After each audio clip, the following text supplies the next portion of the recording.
Parfait, merci. Bonjour tout le monde et merci de m'accueillir, Maxine et les directeurs de Centro, à cette présentation qui va être une présentation assez sommaire. Ce que je vais faire aujourd'hui, c'est vous présenter notamment la motivation de la programmation de recherche de la chaire industrielle CRSNG en eau potable que nous intitulons Gestion et surveillance de la qualité de l'eau potable du bassin versant, c'est-à-dire de la source d'eau, jusqu'aux citoyens, ce qui fait que nous touchons plusieurs composantes de l'approvisionnement en eau potable. Je suis Manuel Rodriguez, titulaire de la chaire. Qui dit chaire CRSNG dit partenariat. C'est une programmation, une aventure de recherche avec des collaborateurs avec lesquels on travaille depuis quelques années. Mais la chaire a été renouvelée récemment pour 5 ans supplémentaires avec les partenaires que vous voyez sur l'écran, deux municipalités de la région, les plus importantes, ces deux municipalités, la ville de Québec et la ville de Lévis. La compagnie Watershed Monitoring qui se spécialise en solutions sur la qualité de l'eau, outils de la décision pour l'eau de la source au robinet. Avancy Solutions qui est un fournisseur, développeur d'équipements de suivi de la qualité de l'eau. Et Agiro, anciennement l'Appel, très connu dans la région, qui est l'organisme de protection du lac Saint-Charles et des marais du Nord. Donc, 5 partenaires qui, en plus d'être des usagers des résultats de la recherche, des collaborateurs, parce qu'on fait la recherche avec eux, sont aussi de cofinanceurs, c'est-à-dire que la chaire CRSNG est financée à environ 60-65% par le gouvernement fédéral, le CRSNG, et environ à 35-40% par les partenaires. Donc, nous avons une programmation de recherche financée sur 5 ans, dont le premier objectif universitaire, évidemment, est de former des étudiants de maîtrise, de doctorat et d'accueillir des stagiaires postdoc qui participent directement aux activités de la recherche. C'est une chaire avec plusieurs collaborateurs, chercheurs, co-chercheurs, des collègues avec qui je travaille depuis aussi relativement longtemps. Geneviève Pelletier, Catano Dolea, vous avez là, Steve Charette, Alexandre Poulet, Réan Sadik, Jean Serrat, Christian Bouchard, François Proux, Stéphanie, Patrick Levallois, mais aussi une dizaine de collaborateurs au Canada et à l'étranger. Et on forme ici à l'Université Laval une vingtaine d'étudiants de maîtrise, doctorat et postdoctorat. Qui dit chaire dit aussi des coprojets. Alors la chaire a une programmation qui est en lien avec la programmation d'une subvention Alliance, avec 7 thématiques complémentaires qui touchent les sources, le traitement et le réseau de distribution. Et donc le robinet du citoyen. La protection des sources, une thématique sur laquelle on travaille depuis assez longtemps, mais dans les prochaines 5 années, on va beaucoup s'intéresser à l'évolution de ce dossier-là, mais aussi comment on devra s'adapter pour protéger les sources selon les changements environnementaux, mais aussi les changements climatiques, les changements démographiques également. On s'intéresse beaucoup à la chaire sur les aspects reliés à la présence et la variabilité des contaminants. Beaucoup sur les contaminants qui sont moins connus, qu'on appelle des contaminants d'intérêt émergent, dans les sources, mais aussi de savoir quel est leur devenir dans les réseaux de distribution. Un aspect important, c'est la gestion de la désinfection. La désinfection, c'est le principal traitement de l'eau, le primordial, mais ce qu'on sait moins, c'est qu'il y a tout un aspect de maintien de désinfectants résiduels jusqu'au consommateur. C'est pour ça que des fois, vous sentez du chlore dans votre robinet, c'est parce qu'on veut qu'il y ait des désinfectants résiduels un peu partout. Donc, on doit mieux comprendre cet aspect de la désinfection. Avec les données que nous développons, on génère, on crée des outils de la décision basés sur diverses techniques. De plus en plus, pour les prochaines 5 années, on va s'intéresser aux techniques numériques de l'intelligence artificielle. La cinquième composante, c'est le développement d'indicateurs, c'est-à-dire comment développer des indicateurs qui soient efficace, que l'on puisse vraiment suivre dans les systèmes d'eau potable, mais à des coûts raisonnables. Développer également des méthodes d'analyse émergentes pour la contamination microbiologique, comment créer des indicateurs, mais aussi des moyens de faire pour obtenir des résultats plus vite, plus rapides, pour pouvoir réagir aussi plus vite lorsqu'il y a des événements de contamination. Alors ça, c'est un dossier qu'on développe beaucoup avec Steve Charette, Alexandre Couley et Caetano Dorea. Et finalement, une composante de la recherche qui prend beaucoup de place et qui va très bien, sont les impacts des infrastructures et de l'hydraulique sur la qualité de l'eau potable que nous développons avec le leadership de ma collègue Geneviève Pelletier. Donc, une programmation multidisciplinaire. Je ne vais pas entrer en détail sur les projets, mais je veux plutôt que vous compreniez aujourd'hui pourquoi cette programmation est intéressante et qu'est-ce que la motive. Donc, si on parle des sources d'eau, la source d'eau, ça peut être un bassin versant, une rivière, d'un lac, mais ça peut être aussi un aquifère. Donc, c'est un territoire. Il est important de comprendre comment la qualité de l'eau varie dans ce territoire selon les formes d'utilisation du sol, mais également selon les événements climatiques. La complexité de comprendre la qualité de l'eau, les contaminants dans les sources d'eau est beaucoup associée au fait que la qualité de l'eau varie. Elle n'est pas égale d'un point à un autre dans le bassin versant. Ici, sur cette carte, vous avez le bassin versant de la rivière Saint-Charles. Vous avez le bassin versant de la prise d'eau, qui est un sous-bassin versant de la rivière Saint-Charles, que vous voyez ici, et vous avez le sous-bassin versant du lac Saint-Charles. Ce qui nous intéresse en eau potable, c'est ce territoire-là, qui est relativement grand, où il y a beaucoup d'usages, où il y a des événements climatiques. Tous, ils peuvent affecter la qualité de l'eau. Donc, la complexité, c'est pouvoir comprendre comment ces événements-là, ou comment ces formes d'utilisation du territoire impactent la qualité de l'eau pour pouvoir mieux protéger la source, mais aussi pour pouvoir réagir à des contaminants éventuels. Je vais vous illustrer aujourd'hui ces aspects-là avec des données qui proviennent de notre équipe de recherche, la plupart très récentes, mais dans 95% des cas, je dirais 90% des cas, c'est des données qui ont été publiées récemment. Donc, si vous voulez avoir accès aux articles qui mentionnent ces aspects-là, n'hésitez pas à me contacter. Alors, la question de variabilité de la qualité de la source, comme je le disais, est un aspect primordial. Vous avez un exemple de comment peut varier dans le temps le principal indicateur microbiologique des sources d'eau, qui est le coli, qui est le plus utilisé partout dans le monde. Alors, vous le voyez pour 3 prises d'eau de la région de Québec, et vous voyez que les patrons sont extrêmement différents dans le temps, mais aussi selon la prise d'eau. Ce qui fait que chaque prise d'eau, chaque source d'eau est unique. Parce qu'elle est affectée par un territoire et par des événements climatiques qui sont également uniques et propres à ce territoire-là. Donc, pour protéger la source, il faut d'abord connaître la qualité de l'eau et surtout connaître la variabilité espace-temps. Alors, espace-temps est probablement l'élément primordial de la programmation de la chaire parce que c'est cet aspect qui nous intéresse pour pouvoir comprendre de manière dynamique les phénomènes qui peuvent avoir lieu dans les bassins versants, mais aussi dans l'eau potable une fois traitée, comme on va le voir un peu plus tard.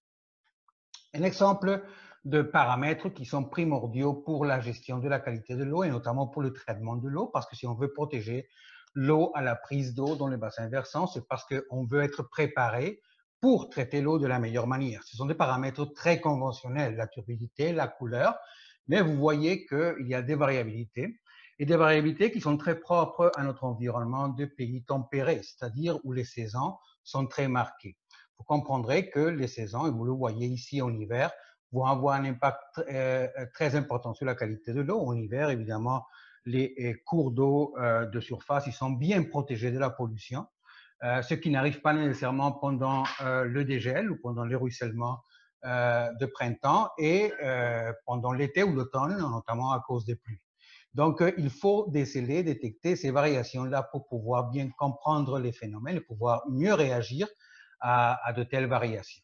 On le voit également pour des paramètres qui ne sont pas nécessairement des paramètres qui ont été utilisés tout le temps, mais sont de plus en plus importantes, comme les indicateurs de matière organique. On voit ici le carbone organique, qu'il soit dissous ou qu'il soit total, et un indicateur qui est de plus en plus utilisé en gestion de la qualité de l'eau, qui est l'absorbance.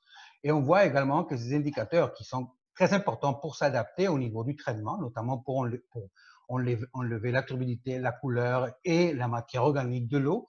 Il faut bien les connaître, mais on voit qu'ils sont très dépendants des saisons et des variations temporelles, notamment des pluies. Donc, on ne peut pas caractériser une eau avec seulement quelques échantillons, mais on doit vraiment faire une analyse qui nous permet d'avoir le patron temporel le plus précis possible. Donc, ça prend des moyens, ça prend de travaux de terrain que nous faisons dans le cadre de la programmation de la chaire.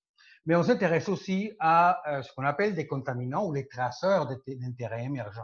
Ce sont des traceurs dans le cadre de notre recherche qui nous permettent d'identifier les sources de contamination d'origine humaine par rapport aux autres sources, par exemple les agricoles. Donc, on utilise des produits, des substances qui sont généralement en trace. Vous voyez des unités très faibles. Je pense que je n'ai pas marqué les unités, mais ils sont généralement en nano ou microgrammes par litre, donc de petits microgrammes ou de nanogrammes par litre, qui nous permettent donc d'évaluer quelle est l'évolution des contaminants d'origine anthropique pour éventuellement améliorer la protection des sources. C'est une recherche qu'on a fait aussi grâce à la collaboration et le leadership de Jean-Baptiste Serrade dans le bassin versant de la rivière Saint-Charles, où on a généré de nombreuses données sur plusieurs contaminants qui eux-mêmes, en étant émergents, sont moins connus et qui varient aussi dans le temps et dans l'espace. Donc, les connaître, les reconnaître nous permet de prendre des meilleures décisions pour les outils qu'on développera pour aider à la décision dans les municipalités. Aussi, avec Steve Charette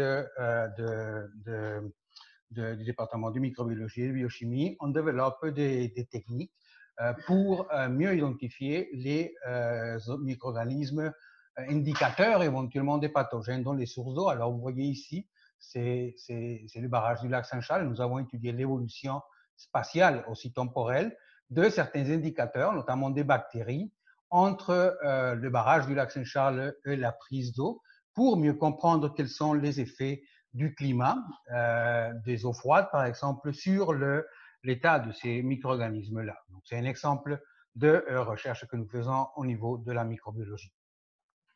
J'ai parlé tout à l'heure du temps, de l'espace. Quand on parle du temps par rapport à la qualité de l'eau, on s'intéresse aux saisons, mais on s'intéresse beaucoup aux événements pluvieux, parce que ce sont eux qui, sans doute, vont déterminer, notamment au printemps, à l'été, à l'automne, la variabilité de la qualité de l'eau. Avec Yanis Delpla, qui est professionnel de recherche, depuis qu'il était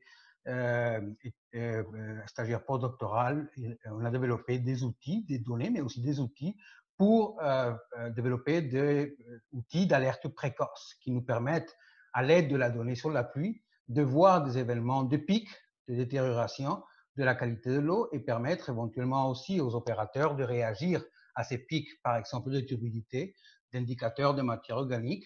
Et on est capable donc de relier ces pics-là à des événements climatiques selon la durée ou l'intensité des événements pluvieux. Donc, ce qu'on se rend compte, c'est que chaque élément pluvieux, selon sa durée et son intensité, peut affecter différemment les paramètres critiques de la qualité de l'eau et donc la traitabilité de l'eau. Mon collègue Christian Bouchard du département de génie des eaux, il a développé un concept qui s'appelle, l'a beaucoup appliqué, la robustesse au niveau du traitement de l'eau. Et le fait que traiter l'eau, c'est pas juste enlever les contaminants à des seuils désirés ou souhaités par la réglementation, par exemple, mais c'est aussi faire en sorte que la variabilité qu'on voit à la source d'eau soit le plus faiblement observée dans l'eau potable, dans l'eau traitée. En réalité, il y a moins de variabilité dans l'eau traitée que dans la source d'eau, mais on a une grande variabilité quand même dans l'eau traitée. Et un des objectifs du traitement devrait être aussi de diminuer le plus possible cette variabilité. Donc, c'est un de nos objectifs dans la programmation de la chaire, de développer des outils opérationnels qui nous permettent de abaisser les indicateurs de la qualité de l'eau à l'eau traitée, mais aussi d'abaisser cette variabilité qui n'est pas souhaitée.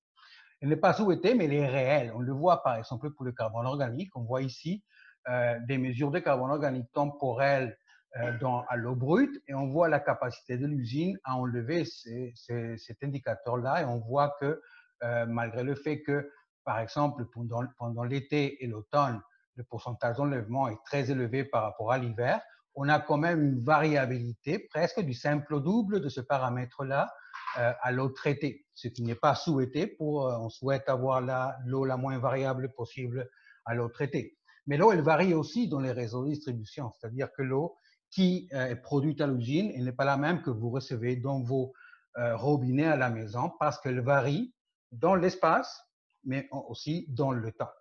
Et elle varie, c'est parce que les opérations qu'on fait à l'usine, notamment les ajouts de désinfectants, ils varient aussi dans le temps parce qu'on réagit à une qualité d'eau qui est variable, donc on doit ajouter des doses de désinfectants, par exemple, ou de coagulants qui sont variables, et on va obtenir une qualité d'eau, malheureusement, qui est des fois très variable. Donc l'idée, c'est aussi aplatir ces réactions-là pour qu'on aplatisse les variabilités dans le réseau de distribution. Avec Geneviève Pelletier, nous avons beaucoup travaillé sur l'impact de la variabilité des temps de séjour de l'eau, de résidence de l'eau dans les réseaux. Plus vous êtes loin de l'usine de traitement, plus vous obtenez, vous allez recevoir une eau qui est vieille, donc une eau qui a parcouru pour plusieurs heures les conduites du réseau de distribution, des fois plusieurs jours.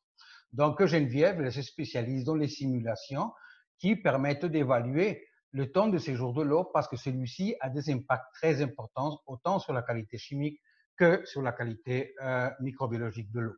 Et ainsi, on développe également des modèles qui nous permettent d'évaluer l'évolution des contaminants dans ici le désinfectant résiduel qui est une sentinelle de contamination dans les réseaux de distribution mais aussi du point de vue spatial et temporel, c'est-à-dire qu'on est capable, avec ces modèles-là, d'identifier quels sont les endroits les plus vulnérables à la contamination, parce que ce sont les endroits rouges qui contiennent moins de chlore. Mais aussi, ces endroits-là, c'est ceux qui peuvent, où il peut y avoir une réapparition bactérienne, mais c'est aussi des endroits comme le chlore a réagi beaucoup de temps avec la matière organique, ce sont des endroits où il peut y avoir davantage de sous-produits chimiques chlorés ou de sous-produits chimiques qui proviennent d'autres types de désinfection. Donc, la connaissance du temps de séjour et de la variabilité du chlore résiduel est un aspect extrêmement important pour comprendre l'état de la qualité de l'eau une fois l'eau est distribuée. Et on voit clairement en fait que si vous utilisez un indicateur très reconnu dans le domaine de l'eau potable, qui sont les bactéries hétérotrophes, parce qu'il y en a des bactéries de toute façon, même si l'eau est potable, on voit que l'impact du chlore résiduel est très important. Et on le voit aussi dans des réseaux qu'on analyse du point de vue temporel. On voit que lorsque il y a des pertes ou des diminutions ou des lieux où le chlore est faible, il peut y avoir davantage de bactéries hétérotrophes. Donc le chlore est un sentinelle, mais c'est aussi un empêcheur, si on peut le dire comme ça, de détérioration de la qualité microbiologique de l'eau. On s'est beaucoup intéressé depuis plusieurs années aux sous-produits de la désinfection, c'est-à-dire que lorsqu'on utilise du chlore, qui est nécessaire dans beaucoup de cas, on produit des sous-produits dont certains sont aujourd'hui réglementés, qui sont des indicateurs des 600 ou 700 sous-produits qui sont déjà identifiés dans la littérature, dont les trialométhanes, qui sont maintenant réglementés au Québec et ailleurs, mais on voit qu'ils varient beaucoup dans le temps et dans l'espace. C'est très caractéristique de régions tempérées nordiques comme le Québec, compte tenu des eaux très froides en hiver et la présence des précurseurs et des eaux plus chaudes pendant l'été, ce qui fait en sorte que la population est davantage exposée à ces sous-produits-là pendant l'été, ce qui est très intéressant pour les études épidémiologiques comme ceux qu'on a développées avec mon collègue Patrick Levallois de l'INSPQ. Et on s'est intéressé à des sous-produits de la désinfection émergents qui ne sont pas réglementés, qui sont généralement en petite concentration, mais qui sont plus toxiques. Alors, on a vu également que ces sous-produits, même s'il y a des petites concentrations, sont également très variables dans le temps et dans l'espace, comme par exemple la chloropycrine, les alloacétonitrile, qui sont des sous-produits qui se forment lorsqu'il y a du carbone, mais aussi lorsqu'il y a de l'azote dans les sources d'eau. Donc c'est important de connaître aussi ces précurseurs-là de ces sous-produits. Et plus récemment, Jianan Gao, qui a fait sa soutenance de thèse il y a 2 mois, a étudié avec Olivier Laflamme, qui a terminé sa maîtrise, les aldéhydes. Les aldéhydes qui sont des sous-produits émergents, mais qui se produisent davantage lorsqu'on utilise l'ozone pour la désinfection primaire et le chlore pour la désinfection secondaire, qui sont également à des relativement petites concentrations par rapport aux sous-produits réglementés et qui varient dans le temps et dans l'espace. Certains se dégradent dans les réseaux de distribution, d'autres non. Donc, nous avons beaucoup de données maintenant sur ces sous-produits-là. On s'est intéressé aussi aux sous-produits de la désinfection iodés, qui ne sont pas non plus réglementés, qui sont à très petite concentration, mais qui sont très toxiques et qui se forment lorsque les sources d'eau contiennent de sel de d'iode, de manière naturelle, par exemple. On a commencé à les étudier grâce à des collaborations avec nos collègues du ministère de l'Environnement. Et récemment, Guyane Chupi, qui était une stagiaire postdoctorale, qui a terminé son stage postdoctoral, a fait une méta-analyse avec plusieurs de nos données. Donc, on a une quarantaine de réseaux municipaux du Québec dans lesquels on a étudié les contaminants émergents de la désinfection. Donc, ce qu'on a vu dans cette recherche-là, c'est que les niveaux que nous avons au Québec de ces sous-produits-là se comparent à ceux des États-Unis, qui ont été documentés depuis certains temps, mais que nous avons des variabilités plus importantes qu'il peut avoir là-bas, probablement notamment avec les conditions, à cause des conditions saisonnières qui influencent la présence de ces contaminants-là. On génère des données pour développer des connaissances, mais on génère aussi des données pour développer des outils. Et parmi les outils qu'on a développés, mais qu'on continue à développer dans le cadre de projets de recherche, il y a les outils d'alerte précoce de la qualité de l'eau, mais aussi des outils pour aider à la décision, que nous appelons des outils d'exposition de la population. La population est exposée à des contaminants dans l'eau potable, malgré le fait que l'eau est potable, il peut y avoir des contaminants qu'on connaît moins. Et les municipalités ont besoin d'outils pour savoir optimiser le monitoring, le suivi de la qualité de l'eau. Toutes les municipalités au Québec doivent faire un suivi de la qualité de l'eau dans le temps et dans l'espace. Nous développons des outils qui permettent d'optimiser ce monitoring-là en considérant autant la qualité historique de l'eau, les infrastructures, les temps de séjour, grâce au modèle que nous avons développé, mais aussi en prenant en compte les vulnérabilités, c'est-à-dire les populations les plus vulnérables, c'est-à-dire où se trouvent les populations qui seraient éventuellement les plus vulnérables à une détérioration de la qualité de l'eau si contamination il y avait potentielle.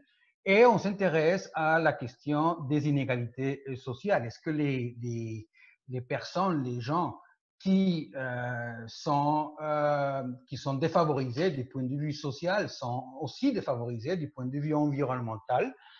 On intègre l'information statistique de ces trois, par exemple, composantes, parce qu'il y en a d'autres, et on va développer d'autres, pour déterminer, en combinant l'information dans le temps également, de manière temporelle, où devraient les municipalités préconiser davantage de suivi de la qualité de l'eau pour protéger la population, ou dans le cas d'études épidémiologiques futures qui associent la qualité de l'eau avec des problèmes de santé publique, quelles sont les expositions temporelles et spatiales de la population à certains contaminants selon les caractéristiques sociales, mais aussi leur vulnérabilité. Tout ça, on est capable de le faire parce qu'on a une équipe d'étudiants, chercheurs, de professionnels et de chercheurs qui nous permettent de toucher des aspects du génie des eaux, des aspects de l'aménagement du territoire, de la santé publique, mais aussi des aspects des sciences sociales. Mais nous, on préconise la connaissance de la qualité de l'eau temps-espace. Donc, on a une infrastructure de laboratoire, on est très privilégié par rapport à ça. Grâce à des subventions FCI, du CRSNG, mais aussi grâce à des collaborations avec nos co-chercheurs et avec les partenaires dans la ville de Québec qui nous donne des espaces et des accès pour avoir des équipements sophistiqués, pour avoir aussi des équipements de suivi en continu de la qualité de l'eau dans les réseaux de distribution et générer le plus de données possible. L'information que vous avez vue dans cette présentation, bon, je pense que la présentation va être sur le site web, mais peut-être une ou deux figures ne sont pas encore publiées, mais tout le reste est récemment publié, c'est-à-dire que si vous avez besoin d'informations, des articles où on parle d'une ou des autres éléments que j'ai présentés aujourd'hui, n'hésitez pas de nous contacter. Nous avons une page web, une page Facebook aussi. Ici, il y a mon adresse et la chaire, en plus d'être ce que j'ai présenté aujourd'hui, elle fait partie de nombreuses initiatives de recherche au Québec et ailleurs qui nous permettent d'explorer d'autres aspects. Je n'ai pas mentionné ça, mais on travaille aussi au Nunavik. On a 2 projets Sentinelle Nord pour la qualité de l'eau de Nunavik. On travaille aussi sur la qualité de l'eau des piscines, qui sont, rappelons-nous que les piscines, c'est de l'eau potable qui est réutilisée, qui est redésinfectée et qui doit être également de bonne qualité. Donc, nous avons plusieurs projets qui sont annexes et complémentaires aux activités de la chaire. Courte présentation, bref aperçu, mais j'espère que ça vous soulève des questions et des intérêts supplémentaires. Merci. Merci beaucoup, Manuel. C'est très apprécié. Écoutez, c'est maintenant le temps des questions. Il y en a déjà 3. Je vais quand même vous laisser le temps d'écrire vos questions et je vais laisser le temps à Manuel d'ouvrir sa fenêtre de clavardage. Et puis, en attendant, comme tu le disais, en effet, ta présentation va être mise sur la chaîne YouTube de Centro. Et puis, je pense que ta présentation PowerPoint aussi là, pourrait être disponible en version PDF sur le site web de Centro. Ouais, je peux te l'envoyer, oui, effectivement. Où est-ce que je regarde? Parce que là, je vois ma... Alors, il faut que tu ouvres vraiment la fenêtre de conversation, sinon je peux te Mais il faut que... Parce que là, il faut que... Peut-être que tu dois arrêter ton partage. Ah, ok, oui, oui, peut-être, peut-être. Arrêter, ok. Oui, effectivement. Ok, bon. Tu as une première question par Dani, donc tu peux juste la lire à haute voix. Puis... Ok, ok. Question. Dani à tout le monde. Okay. Bonjour, la chloration est-elle le seul moyen efficace pour la désinfection? N'a-t-elle pas d'effet secondaire? Oui, en fait, la chloration est le désinfectant le plus utilisé partout dans le monde. Au Québec, il est davantage utilisé dans les municipalités de taille moyenne et grande comme désinfectant secondaire. Parce qu'il y a 2 types de désinfection. La désinfection primaire, c'est celle qui permet d'inactiver les micro-organismes, c'est-à-dire vraiment de désinfecter l'eau. Et la désinfection secondaire, c'est celle qui permet d'avoir un rémanent de désinfectants dans le réseau de distribution. Par exemple, dans la région de Québec, il y a plusieurs usines qui utilisent l'ozonation en primaire et qui utilisent la chloration en secondaire. Mais il y a de nombreuses municipalités qui, après un traitement physico-chimique, vont utiliser la chloration pour autant le primaire que le secondaire. Il y a l'ozonation, il y a la désinfection par rayon UV en désinfection primaire. En désinfection secondaire, il y a aussi les chloramines qui sont une bonne alternative pour la désinfection des réseaux de distribution. Deuxième question, le carbone organique total post-traitement semble diminuer d'environ 50% selon le graphique montré. Je ne connais pas ce processus, mais je suis curieux de savoir pourquoi le taux n'est pas plus près de 100. En fait, c'est que ça dépend des usines et ça dépend des objectifs. Il y a l'objectif primordial de la coagulation, floculation, décantation, disons l'objectif traditionnel, c'était toujours d'enlever la turbidité, la couleur de l'eau. Le carbone organique est devenu maintenant, depuis quelques années déjà, un paramètre important compte tenu de la formation de sous-produits de désinfection, parce que le carbone organique, c'est un indicateur de la matière organique naturelle, un des indicateurs, notamment s'il est dissous. Donc, même si il y a des usines qui indirectement vont enlever du carbone organique sans que leur opération soit optimisée pour l'enlèvement du carbone organique. Alors, c'est très variable parce qu'il y a des usines qui visent vraiment d'améliorer la coagulation ou l'opération de coagulation pour, en plus d'enlever la turbidité, enlever la matière organique et réduire la formation de sous-produits. OK. De qui relève la responsabilité de la stabilité de l'eau potable? Quel est le rôle du gouvernement provincial? En fait, au Canada, l'eau potable est de gestion provinciale, c'est-à-dire que le gouvernement fédéral, par le biais de Santé Canada, émet des recommandations, fait des études, fait des recommandations, fait les rapports pour l'étude des contaminants et les effets possibles sur la santé publique, mais ce sont les provinces qui ont le pouvoir de réglementer. Au Québec, il y a deux règlements associés à la qualité de l'eau potable. Un qui existe depuis une vingtaine d'années, qui est le règlement sur la qualité de l'eau potable, vraiment des objectifs d'enlèvement des contaminants, les seuils à ne pas dépasser pour environ 90 contaminants, le besoin de compétences d'opérateurs. Mais chaque province a sa propre manière de gérer l'eau. Ça veut dire que le règlement du Québec, malgré que la motivation et la philosophie est la même partout, les normes des autres provinces ne sont pas les mêmes que celles du Québec. Donc ça relève du gouvernement provincial, c'est-à-dire que les municipalités ont comme responsabilité de respecter la réglementation sur la qualité de l'eau potable et plus récemment, c'est très récent, une nouvelle réglementation sur la protection des sources d'eau. Donc, ça va être deux règlements dans le futur qui, étant complémentaires, vont nous permettre de mieux gérer l'eau avec une approche à barrières multiples. Peter demande, on parle beaucoup des villes intelligentes, smart water, digitalisation du secteur de l'eau,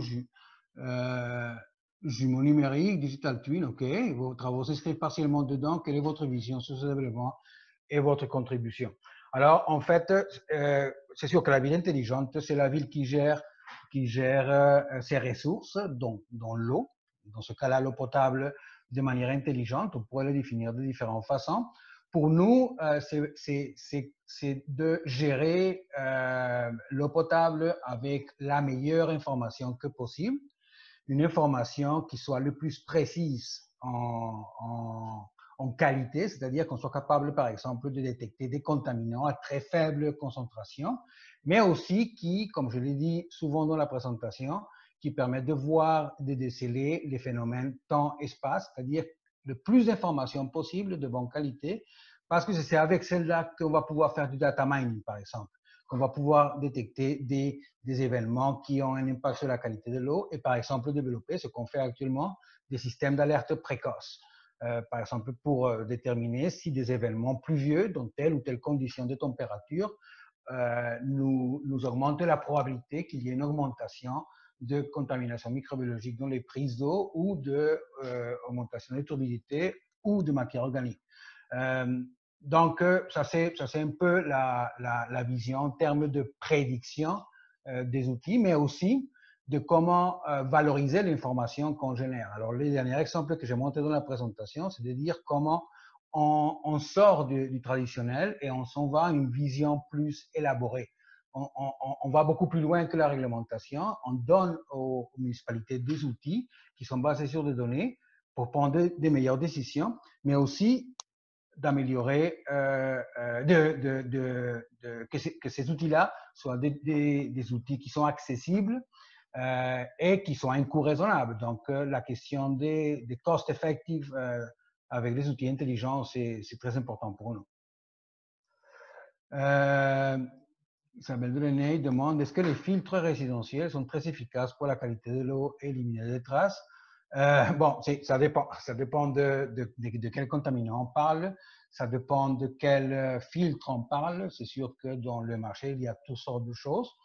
Dans le cas, par exemple, des municipalités du Québec qui traitent l'eau, qui la distribuent en règle selon les obligations réglementaires, on n'a pas besoin nécessairement d'utiliser des filtres, des fois parce que les gens trouvent que l'eau est peut-être trop chlorée et qu'il y a des goûts et odeurs, mais pas pour enlever des contaminants qui peuvent poser des problèmes de santé publique.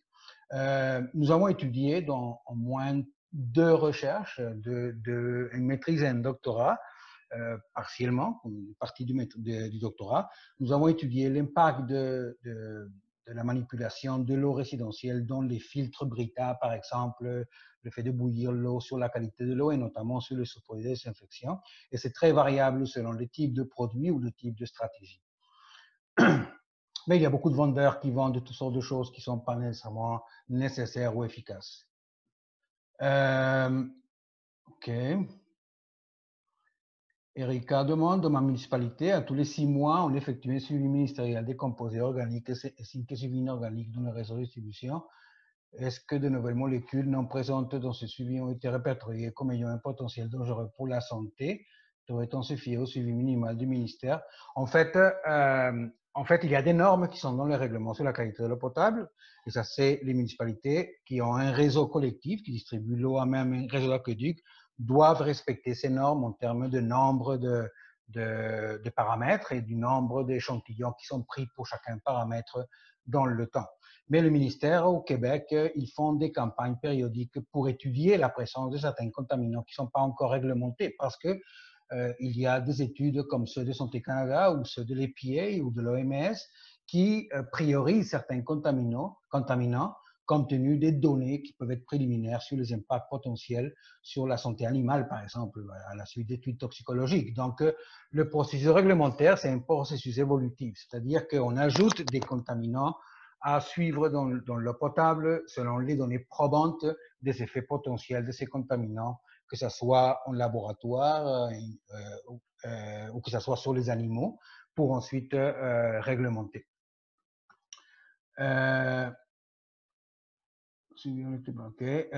Quelles conséquences pourrait avoir la vétusté des canalisations ou des types de canalisations sur l'eau? Oui, en fait, c'est une question intéressante parce qu'on s'intéresse aussi à ça et on a abordé ces questions-là, notamment sous le leadership de Geneviève Pelletier, qui étudie l'effet des types de canalisation, des matériaux. Et en fait, les matériaux ont un impact sur la qualité de l'eau parce qu'ils vieillissent. Alors, par exemple, les matériaux en métaux, les tuyaux en fente qu'on a utilisé longtemps, mais qu'on remplace au fur et à mesure, ils peuvent subir la corrosion. La corrosion peut avoir un impact sur la présence des métaux. Ça peut avoir un impact aussi sur la biopellicule qui peut se former à l'intérieur des conduites sur les parois et peuvent éventuellement affecter la qualité de l'eau. Donc, c'est une réalité. Le fait de remplacer les conduites, c'est pas seulement pour améliorer les pressions d'eau ou pour éviter que les conduites se brisent, mais aussi pour améliorer la qualité de l'eau.